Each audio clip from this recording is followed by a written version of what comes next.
Hi ಎಲ್ರಿಗೂ ನಮಸ್ಕಾರ. ನಾವಿವತ್ತು ಹೋಳಿಗೆನ ಯಾವ ರೀತಿ ಮಾಡೋದಂತ ನೋಡೋಣ. ನಾನಿಲ್ಲಿ ಒಂದು ಕುಕ್ಕರ್ಗೆ 1.5 ಗ್ಲಾಸಷ್ಟು ಕಡಲೆಬೇಳೆನ ಹಾಕ್ತಾಯಿದ್ದೀನಿ. ಕಡಲೆಬೇಳೆನ ಹಾಕ್ಬಿಟ್ಟು ಚೆನ್ನಾಗಿ ನೀರು ಹಾಕ್ಬಿಟ್ಟು ಅದನ್ನು ವಾಶ್ ಮಾಡ್ಕೊಳ್ಳಿ.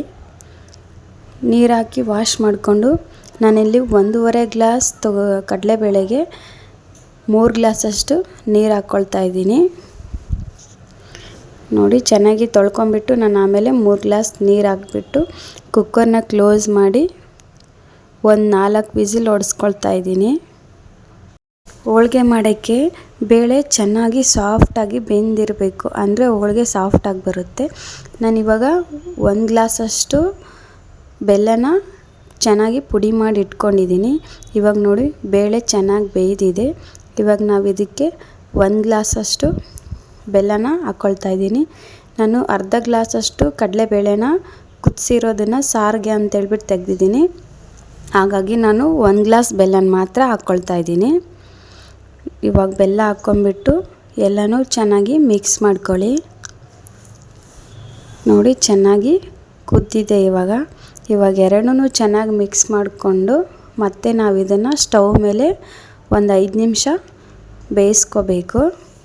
ನೋಡಿ, ನಾನಿವಾಗ ಸ್ಟವ್ ಆನ್ ಮಾಡಿಬಿಟ್ಟು ಚೆನ್ನಾಗಿ ಬೇಯಿಸ್ಕೊಳ್ತಾ ಇದ್ದೀನಿ. ಚೆನ್ನಾಗಿ ಕುದೀತಿದೆ ಅನ್ನಬೇಕಾದ್ರೆ ನಾವು ಇದನ್ನು ಆಫ್ ಮಾಡ್ಕೊಳ್ಬೇಕು ಸ್ಟವ್ನ. ನಾನು ಚೆನ್ನಾಗಿ ಕುದಿಸ್ತಾ ಇದ್ದೀನಿ. ನೋಡಿ, ಇವಾಗ ಚೆನ್ನಾಗಿ ಕುದ್ದಿದೆ. ಕುದ್ದು ಒಂದು ಸ್ವಲ್ಪ ತಣ್ಣಗಾದ್ಮೇಲೆ ನಾವು ಇದನ್ನು ಮಿಕ್ಸರ್ ಜಾರಲ್ಲಿ ಹಾಕ್ಕೊಂಬಿಟ್ಟು ಚೆನ್ನಾಗಿ ಸಾಫ್ಟಾಗಿ ಗ್ರೈಂಡ್ ಮಾಡ್ಕೊಳ್ಬೇಕು. ನಾನಿವಾಗ ಎಲ್ಲನೂ ಚೆನ್ನಾಗಿ ಗ್ರೈಂಡ್ ಮಾಡಿ ಇಟ್ಕೊಂಡಿದ್ದೀನಿ. ನೋಡಿ, ಗ್ರೈಂಡ್ ಮಾಡಿ ಇಟ್ಕೊಂಡು ಎಲ್ಲನೂ ಉಂಡೆ ಮಾಡಿ ಇಟ್ಕೊಂಡಿದ್ದೀನಿ. ಇವಾಗ ಹೋಳಿಗೆ ಯಾವ ಥರ ಮಾಡೋದಂತ ನೋಡೋಣ ಬನ್ನಿ. ನಾನಿವಾಗ ಗೋಧಿ ಹಿಟ್ಟಿನ ಚೆನ್ನಾಗಿ ನೆನಿಟ್ಕೊಂಡಿದ್ದೆ. ಇವಾಗ ನೋಡಿ,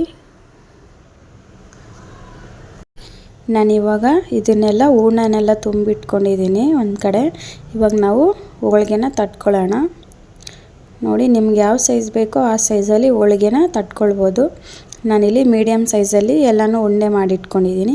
ಎಲ್ಲನೂ ಚೆನ್ನಾಗಿ ನೆನೆಟ್ಕೊಂಡು ಇವಾಗ ಹೋಳಿಗೆನ ತಟ್ತಾಯಿದ್ದೀನಿ.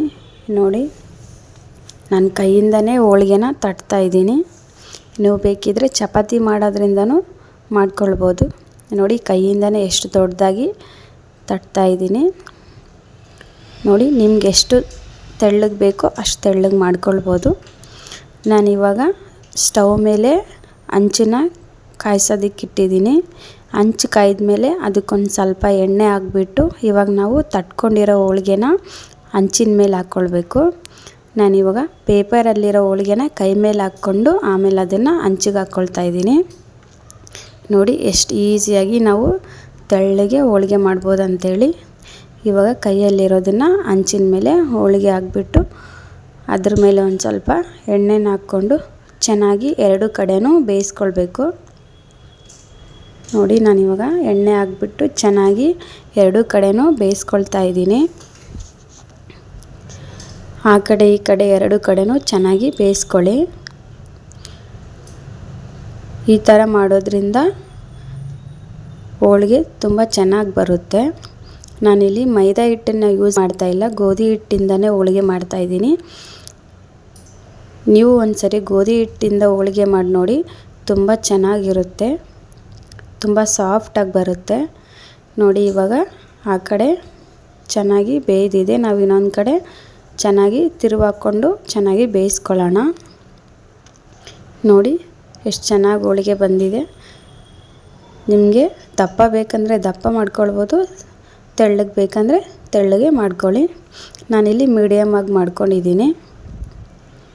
ಯಾರೆಲ್ಲ ನನ್ನ ಚಾನಲ್ನ ಫಸ್ಟ್ ಟೈಮ್ ನೋಡ್ತಾ ಇದ್ದೀರಾ, ಎಲ್ಲರೂ ನನ್ನ ಚಾನಲ್ನ ಸಬ್ಸ್ಕ್ರೈಬ್ ಮಾಡಿಕೊಂಡು ವಿಡಿಯೋ ನೋಡಿ.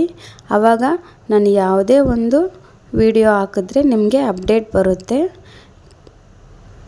ಈ ವಿಡಿಯೋ ಏನಾದರೂ ನಿಮ್ಗೆ ಇಷ್ಟ ಆದರೆ ಲೈಕ್ ಮಾಡಿ, ಕಮೆಂಟ್ ಮಾಡಿ ಮತ್ತು ಶೇರ್ ಮಾಡಿ.